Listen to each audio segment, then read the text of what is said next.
बिस्मिल्लाहिर्रहमानिर्रहीम। अस्सलाम वालेकुम स्टूडेंट्स। आज हम पढ़ेंगे चैप्टर नंबर 12 लेक्चर नंबर 31 और हमारा आज का टॉपिक है digestion in small intestine, absorption of food and large intestine. Digestion in small intestine के बारे में हमने पढ़ा था कि स्मॉल इंटेस्टाइन जिसके डिफरेंट पार्ट्स हैं, मतलब ड्यूडिनम, ज्यूजिनम एंड इलियम।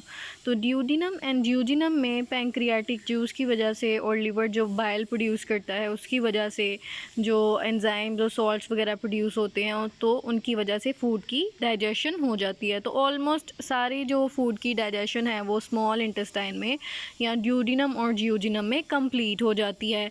अब फूड हो चुका है डाइजेस्ट, अब ज़रूरत है उसको एब्जॉर्ब करने की। अब वो जो फूड की डाइजेशन हो चुकी है, हमने कहा कि उसको एब्जॉर्ब करना है। अब तो क्या होगा, हमने कहा कि जो स्मॉल इंटेस्टाइन है उसके 3 पार्ट्स थे, ड्यूडिनम, ज्यूजिनम एंड इलियम।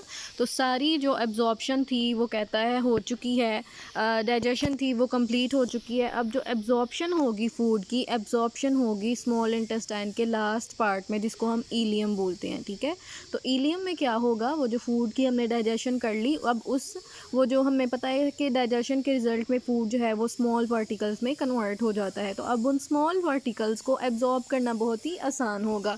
तो इलियम की जो वॉल्स हैं, जो उसकी दीवारें हैं, वहाँ पे उस फूड को एब्जॉर्ब कर लेंगे। ठीक है, लेकिन ये प्रोसेस इतना सिंपल नहीं होता। किस तरह से फ़ूड की डाइजेशन होती है, कहता है कि सबसे पहले तो जो इलियम है ना, जो लास्ट पार्ट है स्मॉल इंटेस्टाइन का, उसकी जो वॉल है, जो उसकी इनर सरफेस है, वहाँ पे कहता है बहुत सारी स्मॉल आउटग्रोथ्स प्रेजेंट होती हैं। स्मॉल, बहुत ही स्मॉल साइज़ में वहाँ पे फिंगर लाइक प्रोजेक्शंस होती हैं, आउटग्रोथ्स होती हैं या फोल्डिंग्स होती हैं, जिसकी वजह से जो इंटरनल लाइनिंग होती है ना स्मॉल इंटेस्टाइन के इलियम पार्ट की, वो कहता है बहुत ही वेलवेट की तरह की दिखाई देती है, वेलवेट की तरह की अपीयरेंस होती है इलियम की इंटरनल सरफेस की। क्यों? क्योंकि उसके ऊपर बहुत ज़्यादा स्मॉल आउटग्रोथ्स हैं, फिंगर लाइक प्रोजेक्शंस हैं। उन फिंगर लाइक प्रोजेक्शंस को या फिर आउटग्रोथ्स को हम क्या बोलते हैं? विलाई। ठीक है, तो वो जो विलाई हैं प्रेजेंट हैं इंटरनल सरफेस के ऊपर, उस विलाई के अंदर उन फिंगर लाइक आउटग्रोथ्स के अंदर कहता है कि जो ब्लड कैपिलरीज़ हैं उनकी सप्लाई होती है। बहुत ज़्यादा ब्लड कैपिलरीज़ और वेसल्स जो हैं वो प्रेजेंट होती हैं विलाई के अंदर। विलाई क्या है? फिंगर लाइक प्रोजेक्शंस हैं। इसके अलावा ब्लड कैपिलरीज़ भी प्रेजेंट है वहाँ पे, और वहाँ पे लिम्फेटिक सिस्टम भी प्रेजेंट है। लिम्फेटिक सिस्टम की जो है वो वेसल्स प्रेजेंट है जिसको हम बोलते हैं लैक्टियल।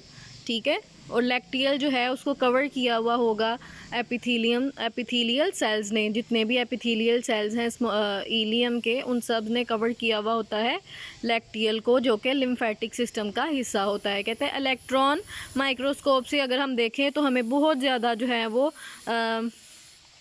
विलाई या फिंगर लाइक प्रोजेक्शंस दिखाई देती हैं। तो हम क्या करते हैं कि उन जो फिंगर लाइक प्रोजेक्शंस थी या विलाई थी, उसको फर्दर हम इलेक्ट्रॉन माइक्रोस्कोप में उसको एनलार्ज करके या फिर बड़ा करके देखते हैं। तो जब हम देखते हैं कि वो जो विलाई थी, विलाई की सरफेस के ऊपर मज़ीद, यानी वो जो फिंगर लाइक प्रोजेक्शंस थी उनमें से एक की अगर हम बात करें, उसको एनलार्ज करके देखें, तो उसके ऊपर फर्दर जो है वो फिंगर लाइक प्रोजेक्शंस होती हैं जिसको हम बोलते हैं माइक्रोविलाई। क्या कहता है कि जब हम इलेक्ट्रॉन माइक्रोस्कोप से इस विलाई को देखते हैं तो हर विलाई के ऊपर सिलेंड्रिकल प्रोसेसेस होते हैं। सिलेंड्रिकल प्रोसेसेस भी हम फिंगर लाइक प्रोजेक्शंस को ही बोलते हैं, यानी कि वो जो आउटग्रोथ थी उनके ऊपर फर्दर छोटी छोटी आउटग्रोथ प्रेजेंट है जिसको हम बोलते हैं माइक्रो विलाई। ठीक है, तो कहता है कि इस विलाई और माइक्रो विलाई की वजह से, जो कि बेसिकली फोल्डिंग्स ही हैं वॉल्स की, इसकी वजह से सरफेस एरिया बहुत ज़्यादा बढ़ जाता है विलाई का, जिसकी वजह से ज़्यादा जो फूड है उसको एब्जॉर्ब किया जा सकता है। Simple sugars and amino acids, कहता है डिफ्यूजन के ज़रिए और एक्टिव ट्रांसपोर्ट के ज़रिए विलाई में से होते हुए विलाई के अंदर जो ब्लड कैपिलरीज़ थी, ब्लड कैपिलरीज़ के अंदर जो ब्लड है उसके अंदर पहुंच जाएंगी। किस तरह से? डिफ्यूजन के ज़रिए और एक्टिव ट्रांसपोर्ट के ज़रिए। इसी तरह से कहता है कुछ फैटी एसिड्स और ग्लिसरॉल जो हैं उनकी भी एब्जॉर्प्शन होती है यहाँ पे। इसी तरह से कहता है कि जो large portion of fatty acids हैं और ग्लिसरॉल जो हैं वो जो विलाई के एपिथेलियल सेल्स के अंदर एंटर होते हैं, तो फैट्स जो हैं फिर से आपस में कंबाइन करने के बाद जो फैटी एसिड्स थे वो कंबाइन करने के बाद फैट्स में कन्वर्ट हो जाते हैं। क्या होता है कि जो लास्ट पार्ट था स्मॉल इंटेस्टाइन का, इलियम जिसकी हम बात कर रहे हैं, जहाँ पे फूड की एब्जॉर्प्शन होगी, तो इलियम कहता है कि इलियम के जो एपिथेलियल सेल्स थे, एपिथेलियल सेल्स के अंदर जो है वो फैटी एसिड्स और ग्लिसरॉल एंटर होंगे। और फैटी एसिड जो है, हमने कहा था फैट्स की ब्रेकडाउन से फैटी एसिड्स बनते थे, तो वो क्या करेंगे वहाँ पे एपिथेलियल सेल्स के अंदर एंटर होने के बाद जो फैटी एसिड्स थे फिर से आपस में कंबाइन करने के बाद फैट्स बना देंगे, ठीक है। और वो जो फैट्स हैं फिर एंटर हो जाते हैं लैक्टियल के अंदर। लैक्टियल जो हमने कहा था कि लिम्फेटिक सिस्टम की जो पार्ट है, लिम्फेटिक सिस्टम की भी कुछ वेसल्स प्रेजेंट होती हैं विलाई के अंदर। तो जो अमाइनो एसिड्स हमने ऊपर पढ़ा, अमाइनो एसिड्स और शुगर्स थे, वो तो सब एब्जॉर्ब हो गए ब्लड के अंदर, लेकिन ये जो फैटी एसिड्स दोबारा फैट्स में कन्वर्ट हुए हैं ये ब्लड में एंटर नहीं होंगे, ये पहले एंटर होंगे लिम्फेटिक सिस्टम के अंदर और लिम्फेटिक सिस्टम की लैक्टियल्स के अंदर, ठीक है। तो इसी तरह से लिम्फ वेसल्स में ऑलरेडी कुछ प्रोटीन्स प्रेजेंट होती हैं, तो ये जो फैट्स अब दोबारा गए हैं लैक्टियल के अंदर, वो फैट्स और प्रोटीन्स जो हैं वो मिल के जो हैं वो लिपोप्रोटीन्स के ड्रॉपलेट्स बना देंगी। लिपोप्रोटीन्स मतलब लिपिड्स प्लस प्रोटीन्स, तो प्रोटीन्स और फैट्स मिलके क्या बना देंगे, लिपोप्रोटीन्स। तो वो लिपोप्रोटीन्स जो हैं फिर लिम्फेटिक सिस्टम में से होते हुए जो लिम्फेटिक सिस्टम की जो सबसे बड़ी वेसल होती है थोरेसिक लिम्फेटिक डक्ट, वहाँ तक पहुँच जाएंगे और वहाँ से दोबारा फिर वो ब्लड में एंटर हो जाएंगे। यानी उन्होंने डायरेक्टली वहाँ पे इलियम में जो ब्लड कैपिलरीज थी वहाँ पे डायरेक्टली वो ब्लड में एंटर नहीं हुए, बल्कि लैक्टियल के अंदर एंटर हुए लिपोप्रोटीन्स, और वहाँ से वो जो थोरेसिक लिम्फेटिक डक्ट में गए और वहाँ से दोबारा फिर वो ब्लड में एंटर हो गए। फिर ये जो लिपोप्रोटीन्स हैं अब ये ब्लड में एंटर हो चुके हैं, तो कहता है ब्लड में बहुत ज़्यादा ब्लड प्लाज्मा एंजाइम्स होते हैं, तो ये क्या करते हैं, इन लिपोप्रोटीन्स को फिर से हाइड्रोलाइज कर देते हैं या फिर उनकी ब्रेक डाउन कर देते हैं, ठीक है। तो लिपोप्रोटीन्स की ब्रेक डाउन हो जाएगी तो वो फिर से लिपिड्स एंड प्रोटीन्स में कन्वर्ट हो जाएंगे। और ये जो हैं इनको क्या कर लेते हैं, फ़ैट्स को लीवर में जो है स्टोर कर लेते हैं या फिर स्किन में मसल्स के नीचे स्टोर कर लेते हैं। जिस तरह हम कहते हैं जो लोग ज़्यादा खाना खाते हैं वो ज़्यादा मोटे हो जाते हैं, उनके अंदर फ़ैट्स जो हैं वो इकट्ठे हो जाते हैं। तो वो किस तरह के, जितने ज़्यादा फ़ैट्स जो है हमारे फूड के अंदर होंगे उतने ज़्यादा फ़ैट्स प्रोटीन के साथ मिलके लैक्टियल में जाएंगे, लैक्टियल से थोरेसिक लिम्फेटिक डक्ट में जाएंगे, वहाँ से फिर से ब्लड में एंटर हो जाएंगे और ब्लड से वो या तो लिवर में जाके स्टोर हो जाएंगे फ़ैट्स या फिर वो स्किन के नीचे लेयर की फॉर्म में इकट्ठे होना शुरू हो जाएंगे, ठीक है। तो इस तरह से जो है वो फ़ैट्स स्किन के अंदर इकट्ठे हो जाते हैं और वो पर्सन जो है हम कहते हैं कि वो उसमें बहुत ज़्यादा फ़ैट्स हैं। जो भी कोई ओबीस इंसान होता है या मोटा इंसान होता है उसके अंदर फ़ैट्स इकट्ठा होना शुरू हो जाते हैं।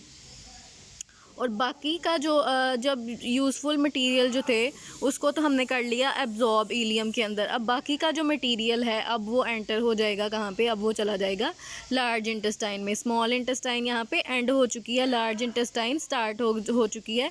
तो वो सारा जो मटेरियल होगा वो लार्ज इंटेस्टाइन में फिर से पेरिस्टाल्टिक एक्ट की वजह से लार्ज इंटेस्टाइन में एंड हो जाएगा। कहता है इलियम के एंड पे एक और स्फिंक्टर प्रेजेंट होता है जिसको हम बोलते हैं इलियोकोलिक स्फिंक्टर। अब ये क्या करता है, ओपन एंड क्लोज होता रहता है टाइम टू टाइम। जब भी फूड ने इलियम से आगे लार्ज इंटेस्टाइन में जाना है तो ये ओपन हो जाएगा और जब फूड लार्ज इंटेस्टाइन में एंटर हो जाएगा तो ये स्फिंक्टर क्लोज हो जाएगा, ठीक है। तो अब स्मॉल इंटेस्टाइन में जो भी वेस्ट मटेरियल बचा था अब जो वो है कहता है लार्ज इंटेस्टाइन में एंटर हो जाएगा। लार्ज इंटेस्टाइन की अगर हम बात करें तो इसके भी 3 पार्ट्स होते हैं, caecum, colon and rectum. Caecum जो है वो कहता है एक ब्लाइंड सैक है जो कि स्मॉल इंटेस्टाइन और लार्ज इंटेस्टाइन के दरमियान में प्रेजेंट होती है। सीकम जो है वो क्या है, एक ब्लाइंड सैक है जिसकी कोई भी ओपनिंग नहीं होती। और ये लार्ज इंटेस्टाइन के दरमियान में, लार्ज इंटेस्टाइन का जो सीकम, कोलन और रेक्टम की अगर हम बात कर रहे हैं तो सबसे पहले आ जाता है सीकम। तो सीकम जो है वो किस किस के दरमियान प्रेजेंट है, स्मॉल इंटेस्टाइन का जो लास्ट पार्ट था इलियम और लार्ज इंटेस्टाइन का दूसरा पार्ट जो है वो यानी कोलन। तो कोलन और इलियम के दरमियान में प्रेजेंट होता है सीकम। और सीकम क्या है, एक ब्लाइंड सैक है। सीकम से कहता है कि एक और फिंगर लाइक वहाँ से आउट ग्रोथ निकलती है जिसको हम बोलते हैं अपेंडिक्स। अपेंडिक्स के बारे में हमने सुना भी होगा कि अपेंडिक्स जो है ये एक बिल्कुल यूज़लेस सी एक नाली है जो प्रेजेंट होती है हमारे एब्डोमेन के अंदर। तो कभी कभार क्या होता है कि फूड जो है वो इस नाली के अंदर इंट्रैप हो जाता है या फंस जाता है, ठीक है। अपेंडिक्स के अंदर कभी कभार फूड के कुछ पार्टिकल जो हैं वो एंटर हो जाते हैं और वो वहीं पे ट्रैप हो जाते हैं। फिर आहिस्ता आहिस्ता क्या होगा, उनकी डिकम्पोजिशन होगी, पुट्रीफिकेशन होगी। पुट्रीफिकेशन हम बेसिकली कहते हैं किसी चीज़ का गलना सड़ना। तो जब फूड वहाँ पे गल सड़ जाएगा तो उसकी वजह से क्या होता है फिर कि वहाँ पे जो है टॉक्सिक मटीरियल्स प्रोड्यूस हो जाते हैं और फिर वो जो अपेंडिक्स है वो बहुत ही पेनफुल जो है वो हो जाती है, उसमें बहुत ज़्यादा दर्द होता है। जिन लोगों को अपेंडिक्स की प्रॉब्लम होती है वो इसीलिए होती है कि कुछ फूड के पार्टिकल जो हैं वो अपेंडिक्स के अंदर एंटर हो जाते हैं, वहाँ पे गलते सड़ते रहते हैं, टॉक्सिक मटेरियल में कन्वर्ट हो जाते हैं, जिसकी वजह से अपेंडिक्स बहुत ही स्वूलन हो जाती है, उसमें दर्द होता है। तो फिर क्या करते हैं, हम उसको अपेंडिक्स को सर्जिकली रिमूव कर देते हैं, ऑपरेशन करके अपेंडिक्स वाली नाली को रिमूव कर देते हैं, क्योंकि हमें पता है कि जो अपेंडिक्स है उसका कोई भी मकसद नहीं है। तो उसको अगर हम रिमूव कर दें तो कोई फ़र्क नहीं पड़ता, ठीक है। तो फिर क्या किया जाता है, उस अपेंडिक्स को रिमूव कर दिया जाता है। अब जो मटेरियल स्मॉल इंटेस्टाइन से एंटर होता है लार्ज इंटेस्टाइन में, उसमें कहता है कि बहुत ज़्यादा अमाउंट में वाटर प्रेजेंट होता है, डिज़ोल्व्ड सॉल्ट्स वगैरह प्रेजेंट होते हैं, और अनडाइजेस्टेड मटेरियल जो डाइजेस्ट नहीं हो पाया था, वेस्ट मटेरियल, ठीक है। तो उसमें से कुछ वाटर और सॉल्ट जो हैं उसको दोबारा एब्जॉर्ब कर लिया जाता है ब्लड में, और जो अनडाइजेस्टेड मटेरियल होता है उसको फीसिस की फॉर्म में बॉडी से एक्सक्रीट कर दिया जाता है। जो फीकल मटेरियल है या फीसीज हैं उसमें कहता है large number of bacteria present होते हैं, इसमें प्लांट फाइबर्स होते हैं, स्लज्ड ऑफ म्यूकोजल सेल्स होते हैं। स्लज्ड ऑफ का मतलब होता है, हमें पता था कि जो स्टमक है और स्मॉल इंटेस्टाइन है उसके अंदर की तरफ म्यूकस की लेयर प्रेजेंट थी। तो जो म्यूकस सेल्स जो हैं वो कंट्रैक्शंस के दौरान क्या होता है कि हमारे डाइजेस्टिव ट्रैक्ट से उतर जाते हैं, ठीक है, रिमूव हो जाते हैं, तो वो भी फिर फीसिस के साथ बॉडी से रिमूव हो जाते हैं। तो स्लज्ड ऑफ का मतलब है कि जो म्यूकस सेल जो हैं वो उतर जाते हैं डाइजेस्टिव ट्रैक्ट से। तो स्लज्ड ऑफ म्यूकोजल सेल्स होते हैं, म्यूकस है, कोलेस्ट्रॉल है, बाइल पिगमेंट्स हैं और वाटर वगैरह जो है वो फीकल मटेरियल के अंदर प्रेजेंट होता है। लार्ज इंटेस्टाइन में कहता है कि बहुत ज़्यादा यूज़फुल बैक्टीरियाज भी प्रेजेंट होते हैं। यूज़फुल बैक्टीरियाज, वैसे तो बैक्टीरियाज जो है हमें पता है कि नुकसानदेह ही होते हैं, लेकिन हमारी इंटेस्टाइन के अंदर कुछ बैक्टीरियाज ऐसे हैं जो बहुत ही यूज़फुल हैं। कैसे यूज़फुल हैं, वो विटामिन के प्रोड्यूस करते हैं, ठीक है। तो उस विटामिन के को जो है वो ब्लड के अंदर एब्जॉर्ब किया जाता है, और विटामिन ए जो है वो हमारी बॉडी के लिए बहुत ही यूज़फुल है।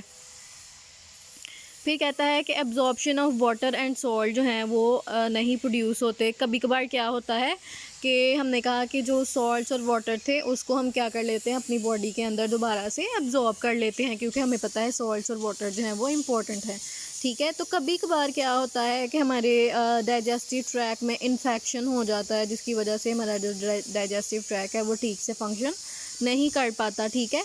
तो क्या होगा, वाटर और सॉल्ट्स की एब्जॉर्प्शन नहीं होगी, तो जिसकी वजह से डायरिया हो जाता है, ठीक है। डायरिया जो कंडीशन है इसमें क्या होता है कि हमारी जो बॉडी है वो सॉल्ट्स को और वाटर को एब्जॉर्ब नहीं कर पा रही, जिसकी वजह से डायरिया होता है। रीज़न क्या हो सकती है डायरिया की, कहता है कि या तो इन्फेक्शन की वजह से या फिर ड्रग्स की वजह से, जो लोग मंशियात इस्तेमाल करते हैं, या फिर कुछ मेडिसिन्स भी ऐसी होती हैं जिसके बाद जो है वो हमें डायरिया हो जाता है, ठीक है।